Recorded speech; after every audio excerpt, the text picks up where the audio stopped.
Bismillahirrahmanirrahim. Assalamualaikum warahmatullahi wabarakatuh. Di sini kami perwakilan dari kelompok 6 ingin menyampaikan tentang hasil diskusi kami terkait budaya perusahaan, alat pengendalian dan efektivitas dalam organisasi.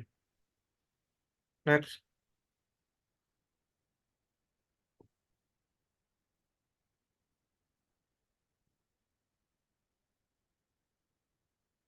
Di sini ada beberapa kelompok kami. Yang pertama, saya sebagai Muhammad Satria Fatwa. Yang kedua itu ada Adib Rohman Yoga S. Yang ketiga ada Ahmad Fauzan Al-Munawar. Yang keempat itu ada Rosa Oktaviola. Yang kelima ada Niza Alia Salsabila. Dan yang keenam ada Amanda Regita Prabowo. Dan selanjutnya akan dijelaskan oleh Saudari Niza.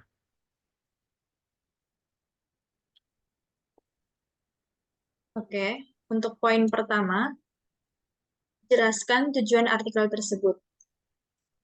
Manajer menginginkan sistem pengendalian alternatif yang dapat diandalkan guna mencapai keefektivitasan dalam sebuah organisasi. Kebutuhan dalam mencapai tujuan telah membuat para manajer mencari cara budaya untuk memotivasi karyawan agar produktif. Oleh karena itu, penulis membuat artikel ini untuk memberikan literatur terhadap para manajer dalam hal mengendalikan dan memastikan keefektivitasan organisasi. Dikarenakan keberhasilan suatu organisasi itu bergantung pada budaya mereka. Meskipun struktur penting dalam mendefinisikan tanggung jawab individu dalam proses alur kerja, budaya yang kongruen juga memastikan bahwa individu melaksanakan tanggung jawab ini dengan hambatan yang sangat minim. Serta, yang lebih penting lagi, budaya yang kuat akan menentukan cara melakukan sesuatu serta menciptakan harapan-harapan yang dimiliki bersama oleh anggota kelompok, yang tidak diuraikan secara eksplisit oleh struktur formal. Serta budaya perusahaan juga berkaitan dengan tujuan yang harus dicapai dan standar perilaku yang harus dipertahankan oleh karyawan dalam mencapai tujuan organisasi. Untuk poin selanjutnya akan disampaikan oleh rekan saya.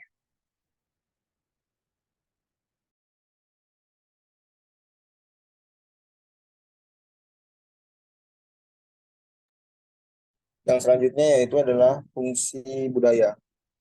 Yang pertama, fungsi budaya mempunyai peran sebagai penentu batas, artinya adalah untuk membedakan satu organisasi dengan organisasi lain dan secara tidak langsung akan menciptakan antara satu organisasi dengan organisasi yang lain. Yang kedua, mencapaikan identitas bagi anggota organisasi yang mana individu mempunyai rasa memiliki terhadap organisasi. Yang ketiga, budaya juga memfasilitasi timbulnya komitmen terhadap sesuatu yang lebih besar dari kepentingan seseorang, dikarenakan budaya menghasilkan kesepakatan di antara individu terkait nilai-nilai inti dalam organisasi. Yang keempat, dan meningkatkan stabilitas sistem sosial. Selanjutnya akan dijelaskan oleh teman saya.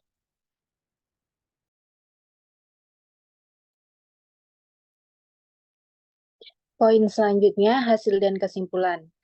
Dari hasil diskusi kelompok kami menekankan bahwa budaya organisasi yang sehat adalah kunci dalam mencapai tujuan organisasi dan mendorong kinerja yang lebih baik secara keseluruhan. Lalu, dapat disimpulkan bahwa budaya organisasi yang sehat dapat mendorong anggota organisasi dalam mencapai tujuan organisasi tidak dapat terlalu ditekankan. Budaya seperti itu akan meningkatkan produktivitas seorang karyawan dan memiliki fungsi sebagai alat kontrol yang dapat mengurangi pekerjaan kepala eksekutif. Budaya perusahaan meningkatkan kinerja kerjasama dan semangat tim yang diperlukan agar organisasi berhasil. Selanjutnya akan dibacakan oleh rekan saya.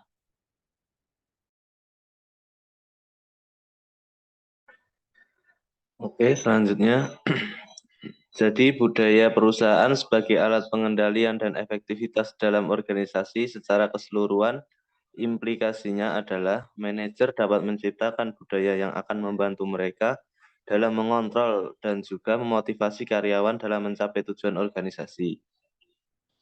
Makalah ini juga menyiratkan bahwa salah satu yang paling banyak kontribusi penting yang dapat diberikan oleh seseorang manajer atau eksekutif adalah budaya yang mereka ciptakan. Orang bertindak karena nilai-nilai yang diinternalisasikan, bukan karena kendali eksternal.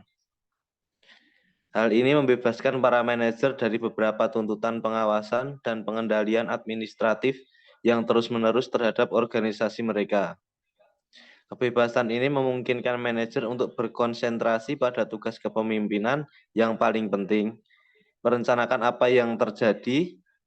Selanjutnya, mengelola budaya memerlukan portofolio keterampilan yang signifikan dalam 4 konsep model: kemampuan beradaptasi, misi, keterlibatan, dan konsistensi. Organisasi dengan budaya adaptif yang kuat, di mana karyawannya mempunyai visi yang lebih besar terhadap perusahaan mereka, kemungkinan besar akan memiliki tenaga kerja yang bersatu dan kooperatif yang mendorong profitabilitas, produktivitas, dan peningkatan pangsa pasar. Dan selanjutnya dilanjutkan oleh rekan saya. Baik, yang terakhir yaitu jelaskan rekomendasi yang diberikan.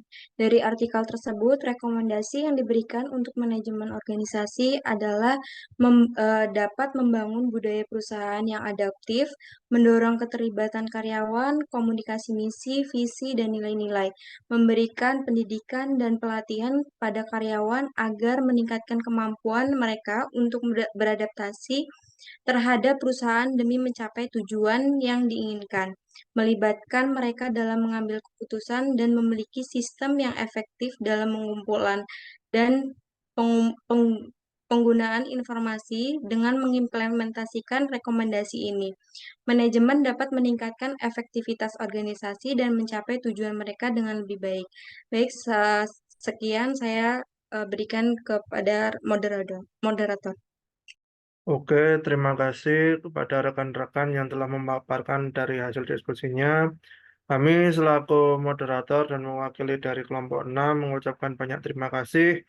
Kurang lebihnya mohon maaf. Wabillahi taufik wal hidayah. Wassalamualaikum warahmatullahi wabarakatuh.